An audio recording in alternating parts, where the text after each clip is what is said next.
Hi friends, நான் உங்கள் அபி.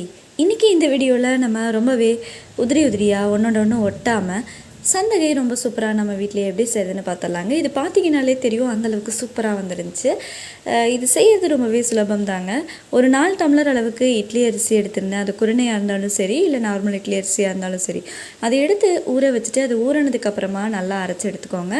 அரைக்கும்போது கொஞ்சம் ரொம்ப தண்ணியாக இல்லாமல் ஓரளவு கெட்டியாக இருக்கிற மாதிரி அரைச்சி எடுத்து அதை ஒரு பேனில் போட்டு நல்லா வறுத்து எடுத்துக்கோங்க. அது கூடவே கொஞ்சம் உப்பும் சேர்த்து நல்லா வதக்கி விட்டுக்கோங்க. அதுக்கப்புறமா அதை இட்லி சட்டியில் வேக வச்சுட்டு அதை இந்த சந்தக மரத்தில் வச்சு நம்ம புழிஞ்சு எடுத்துக்கலாம். இதுக்கான டீட்டெயில் வீடியோ ஆல்ரெடி நம்ம சேனலில் அப்லோட் பண்ணியிருக்கோம். அதுக்கான லிங்க்ஸையும் நான் கொடுத்துறேன்.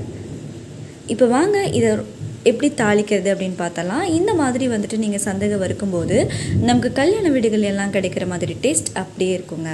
இப்போ அடுப்பில் ஒரு பேன் வச்சுட்டு அதில் கொஞ்சமாக எண்ணெய் சேர்த்துக்கோங்க. நான் இன்றைக்கி தேங்காய் எண்ணெய் சேர்த்துருக்கேன்.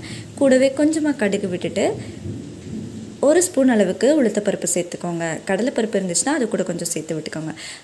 கூடவே கொஞ்சமாக கறிவேப்பிலை. இந்த சந்தகை செஞ்ச அன்றைக்கி நம்ம வீட்டில் பார்த்துட்டோம் அப்படின்னா சாப்பாடே செய்யலைங்க. மார்னிங் சந்தகை செஞ்சுருந்தோம், அதவே ஆஃப்டர்நூனுக்கு வச்சிட்டோம். அந்தளவுக்கு இது ரொம்பவே பிரமாதமாக வந்துருந்துச்சு. ஒரு 2 காஞ்ச மிளகாய் பிச்சு உள்ளே சேர்த்துட்டு 2 பெரிய வெங்காயம் சின்னதாக கட் பண்ணி வச்சுருக்கோம். அதையும் எடுத்துகிட்டு இப்போ நம்ம இதுக்குள்ளார சேர்த்துக்கலாங்க. வெங்காயத்தை ரொம்ப முருகிற மாதிரி வதக்கி விட வேண்டாம், ஓரளவு வதங்கட்டும். இது வதங்கிறதுக்குள்ளவே இந்த சைடு நான் சந்தகை எடுத்து வச்சுருக்கேங்க. எப்பயுமே சந்தகை செய்யும் போது கொஞ்சமாக வறுத்துட்டு மீதி இருக்கிறத நம்ம தேங்காய் பால் இல்லை தேங்காயோட சர்க்கரையோடு சேர்த்து சாப்பிடுவோம்.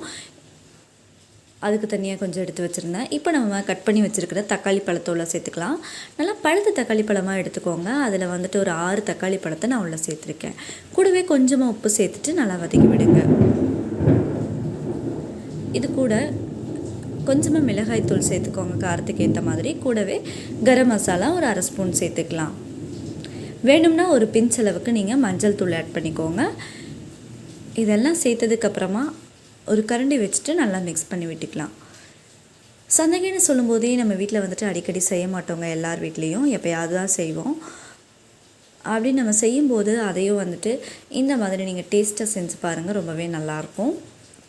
இது எண்ணெய்லாம் நல்லா பிரிஞ்சு வந்திருக்கு. இந்த சமயத்தில் நம்ம எடுத்து வச்சுருக்கிற சந்தகை அதை உள்ளே சேர்த்துக்கோங்க. இங்கே பார்த்தாலே தெரியும் உங்களுக்கு நல்லாவே உதிரியாக வந்திருக்கிறது.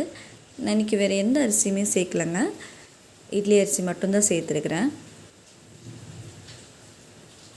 இப்போ நம்ம கொஞ்சமாக தாளிக்கிறதுக்கு எடுத்துருக்கான் சந்தகை இதில் சேர்த்துட்டு மிக்ஸ் பண்ணி விட்டுக்கோங்க. ஆல்ரெடி நம்ம அரைக்கும் போதே நம்ம உப்பு சேர்த்துருக்குறோங்க. அதனால் இதில் உப்பு நான் சேர்க்கலை, வேணும்னா கொஞ்சமாக சேர்த்துக்கலாம். இப்போதைக்கு நல்லா இதை மிக்ஸ் பண்ணி விட்டுருங்க. தக்காளி கொஞ்சம் உரப்பாகவே சேர்த்துருக்குறேங்க, அப்போ தான் ரொம்ப நல்லாயிருக்கும். எண்ணெய் வேணும்னாலும் பத்தலைனா இன்னும் கொஞ்சம் ஊற்றிக்கோங்க, அப்போ தான் நல்லாயிருக்கும் இதை சாப்பிடும்போது. இப்போ நமக்கு ரொம்பவே அருமையான சந்தகை ரெடி ஆகிடுச்சு. இப்போ நம்ம இதை டேஸ்ட் பண்ணி பார்த்துடலாம். பார்க்கும்போதே சாப்பிட்ணும் தாங்க தோணுச்சு. ரொம்ப சூப்பர் டேஸ்ட்டாக இருக்குது. கண்டிப்பாக நீங்களும் இந்த மாதிரி சந்தகையை இதே ப்ரிப்பரேஷனில் வீட்டில் செஞ்சு பாருங்கள். நமக்கு கல்யாண வீடுகள் எல்லாம் கிடைக்கிற மாதிரி அதே டேஸ்ட்லேயே தாங்க இருக்கும். இதுக்கு நமக்கு எந்த ஒரு சைட் டிஷ்ஷுமே தேவைப்படாது. சும்மாவே நம்ம சாப்பிட்டு முடிச்சிடலாம். அந்தளவுக்கு இது டேஸ்டியாக இருந்துச்சு. நீங்களும் செஞ்சு பார்த்துட்டு மறக்காமல் எப்படி இருந்துச்சு அப்படிங்கிறத எனக்கு கமெண்ட் பண்ணுங்கள்.